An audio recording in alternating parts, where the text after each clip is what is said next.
I have talked before about being a teacher. Today I teach English, although I am also equipped to teach my native language, which is Portuguese. And me being a language teacher, it's only natural that I value communication.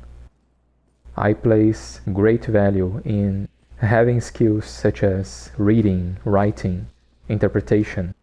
Being able to express our thoughts into words is not only an essential skill, but in my opinion, it's also a core element which makes us human.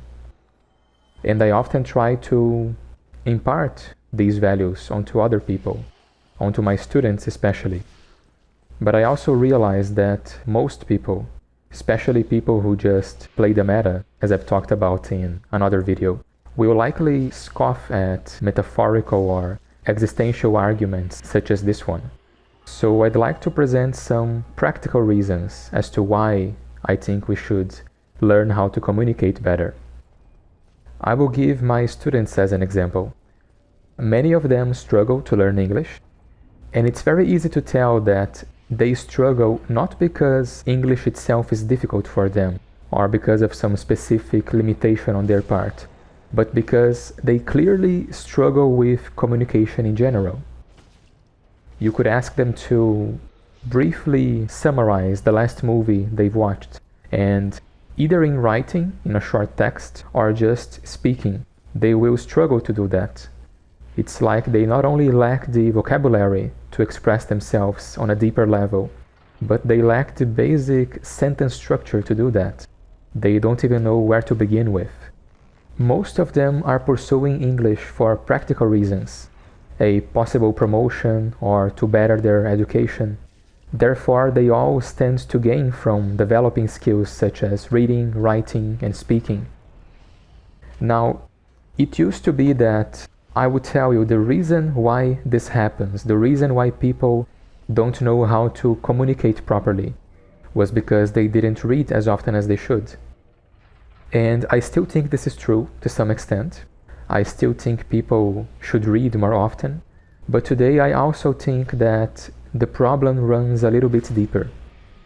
Not reading is just the tip of the iceberg in a much deeper, bigger problem. To illustrate that, let me share you a little anecdote.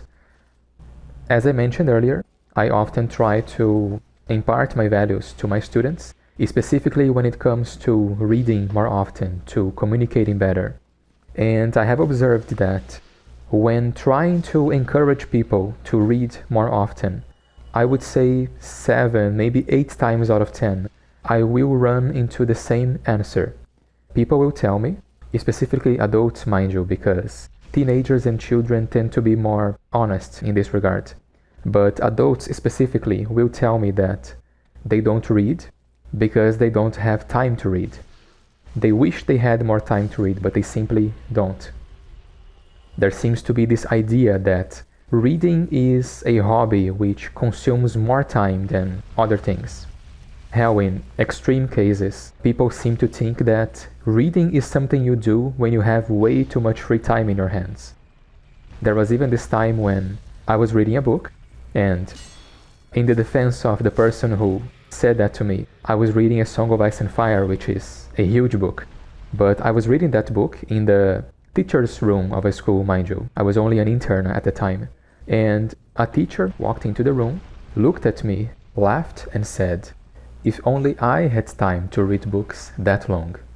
And then she proceeded to sit down and start scrolling through Facebook, because Facebook was still a thing at the time. Which was very funny to me, because it's almost as if spending 15 minutes reading a book consumes more time than spending 15 minutes scrolling through social media. Most people will tell me they don't read because they don't have time to read. Fair enough. Me being the annoying prick that I am, I tend to challenge them on that regard. Once I feel comfortable enough to do that, I will try to probe a little bit at this argument. I will say something in the lines of, I know you have your job, I know you have your university, I know you're a busy person, but I'm sure at some point you get home, you sit down on the couch, you relax, maybe you watch a movie, maybe you play some video games. Isn't that free time? Wouldn't you say you could open a book and read maybe 1-2 pages during this time? Which sounds a bit annoying, I'm sure, but the point is, we do have enough time to read, it's just that we prefer to do other things, right? And that's when they tend to tell me something which worries me a little bit. Most of them will just outright tell me that during that moment they don't want to think. I have been told that literally in those words, like people outright telling me, when I get home I am tired, I'm stressed, I don't want to think. I'm too tired to think. I just want something that will allow me to distract myself, to turn my brain off and relax. And that sentence right there scares me to no end. That response right there is what got me to making this video actually. I don't want to think. I am too tired to think. It's a response I hear a bit too often nowadays, and I don't think people realize the dangers in having a society where a sufficiently large number of people are too tired to think. So let's talk about that. As I mentioned earlier, I think reading is a great part of this problem. I really don't think I need to go into details as to the benefits of reading more often. It can increase your vocabulary, it can help you structure your sentences better, both in writing and speaking. You can learn how to interpret reading and also what other people tell you more easily. And it can even improve things like confidence, empathy, creative thinking. I will not go too deeply into the benefits of reading, but I would like to share a video which talks about this. Specifically, this video talks about the benefits of fiction reading. There will be a card on screen, but also a link in the video's description, so check it out once you are done watching this video. But more importantly, I feel like today people don't even watch movies that often. Movies or TV series. We don't really play video games with long, narrative-driven campaigns either. And again, I will provide my students as an example. In teaching English, it's very common to encourage English learners to consume media in English. Interacting with the target language on a daily basis is the best way to learn said language. Now, the best way to do that would be to hop onto an airplane and live for a few months, maybe a few years, in a country where that language is spoken, but usually this option is not available to everybody, so the second best alternative is to consume media in that language as often as you can. Watch movies in English, listen to music, watch TV series, play video games, read books. So, as I said, I try to encourage my students to watch movies more often, to watch TV series, to play more video games. And specifically, I always encourage them to consume media they would like to consume. Don't watch movies with the mindset of, I need to watch movies to practice my English. No, I always tell them, watch a movie because you are interested in that movie. Because you would like to watch that movie to have fun, to relax. But when I do that, many of them will outright tell me they don't know what they like. And that's very sad to hear, to not know what you like to do. It's almost as if we are unlearning how to have fun. And again, I feel like having fun is a core element which makes us human. So I fear bad things might happen if we continue down that path. We are living in times when having time for leisure is not allowed. God forbid you have free time and you don't immediately fill it in with some professional-driven activity. God forbid you are lucky enough to find a job which only occupies you in the afternoons or the evenings, and you don't immediately find a second job which also occupies you in the mornings. So we do that, and then we wonder why we struggle to achieve all of these goals. Why that promotion never seems to come. Why university seems to be more and more difficult. Why our English course seems to be more and more difficult. And the answer is, we are spreading ourselves too thin. We are dedicating small bits of energy to many different tasks, when we could instead be laser focused on a few select objectives. But I also think having time for leisure, meaningful leisure, is just as important as work. Not only because if we don't rest, we may not have enough energy or simply physical and mental health to accomplish the things that we want to accomplish, but also because when we don't rest, when we don't interact with meaningful leisure activities, we are missing out on essential skills which are only practiced during these moments. Not only the already mentioned practical skills of writing, interpretation, communication, but also skills which may help us to interact more healthily with others or to stand up for ourselves, like empathy or critical thinking. There is another great video which I would like to share. This one is called The Soul-Crushing Cost of Productivity. It goes more into details about the consequences of having a life where the only thing that matters is producing more, always making bigger numbers than yesterday essentially, and also of having a life where no leisure is allowed, because any free time not immediately spent increasing those numbers, producing more, is a waste of time. Again, I will leave a card on screen and also a link in the video's description, so be sure to check it out. As for myself, I would like to focus on why does this happen and what can we do to make things better. There are 2 points which I'd like to bring up. For the first one, let's not beat around the bush here. We spend way too much time on social media. I am guilty of doing that quite often myself. I spend more time than I care to admit on YouTube, and I'm sure this is true for most of you who are watching as well. That cell phone on your desk or in your pocket right now, it was handcrafted to make you addicted. Most of the websites we visit today, and definitely all of the social media we visit today, were designed to make us addicted as quickly as possible. That's actually true for most of the media we experience today. Movies, TV series, video games. All of this content was designed to give us that quick dopamine rush, to grab our attention easily and also to keep our attention for as long as possible.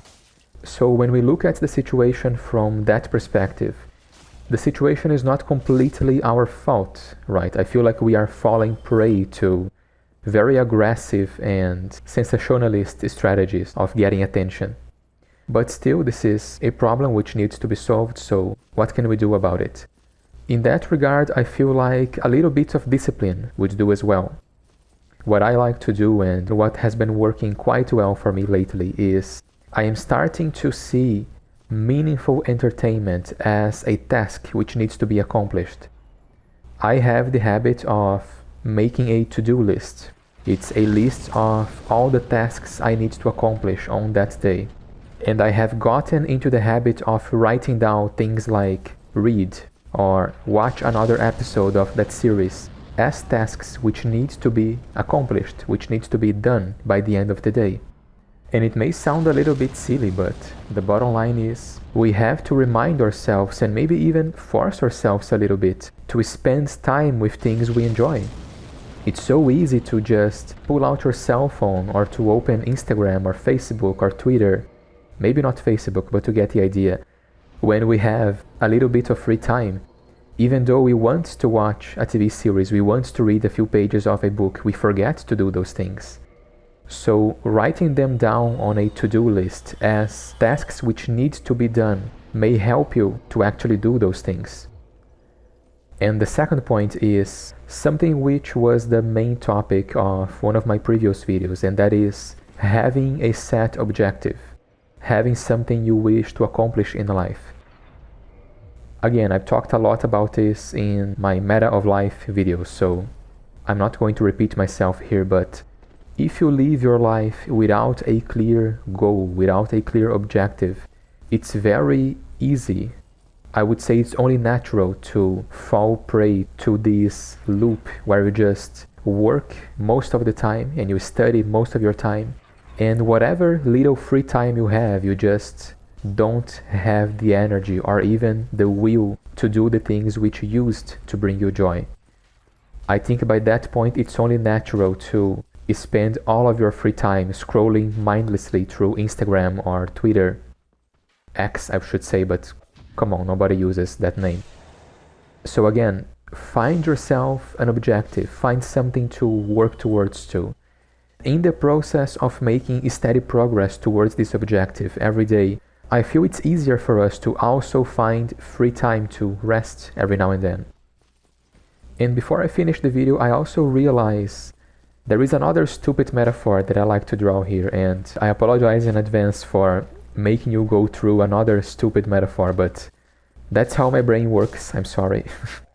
My brain works in silly metaphors, in silly comparisons, so I like to compare media or entertainment with food. There is nutritious food, things like protein or fruits and vegetables, things which you should try and eat every day in order to survive, in order to live a healthy life. But then there is also things like fast food, which is very tasty. It's often easy to make, maybe even easy to mass produce actually. But it's not so good for your health, and if you eat too much of it, you will notice the consequences of that very quickly. Entertainment works in the same way. There is media which exercises our minds as we consume it. It challenges our perspective in life, it makes us learn new things. And there is also media which is there just to provide a quick and easy form of entertainment. And that's okay. This form of media has a right to exist. It should exist, it needs to exist actually. Just as fast food also has a right to exist. Hell, I like those things myself. I like eating pizza or French fries every now and then. Just as I like to watch stupid memes and shitposts on YouTube.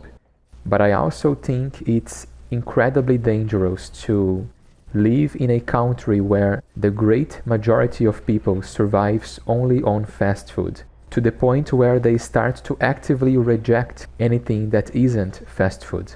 I think most people can recognize the dangers in that, the dangers in not having a healthy diet. But the problem here is, I don't think we understand the similar danger of not exercising our minds with meaningful entertainment. I think it's very important for us to consume meaningful content regularly. Watch good movies, play video games with longer narrative-driven campaigns, watch longer YouTube videos. Not only those things are necessary, but unfortunately I feel like most of us are already feeling the consequences of not doing that. And before I finish the video, I'd like to thank everybody for all the support I've been getting recently. It's always a bit scary to try something different, so it's very nice to see so many people watching and commenting on my recent videos. I still intend to make content about gameplay or video game lore, so if you're one of my older subscribers and you don't really like this kind of rant video, don't worry. And also, I've been told I don't do this enough, so if you like this kind of video and you would like to support the channel, please consider subscribing, liking the video, and also sharing your thoughts in the comment section. These may seem like small things, but they go a long way to help with the YouTube algorithm, so feel free to do that. Thank you again for watching until the end. I hope you have a wonderful day, and I'll see you next time. See ya.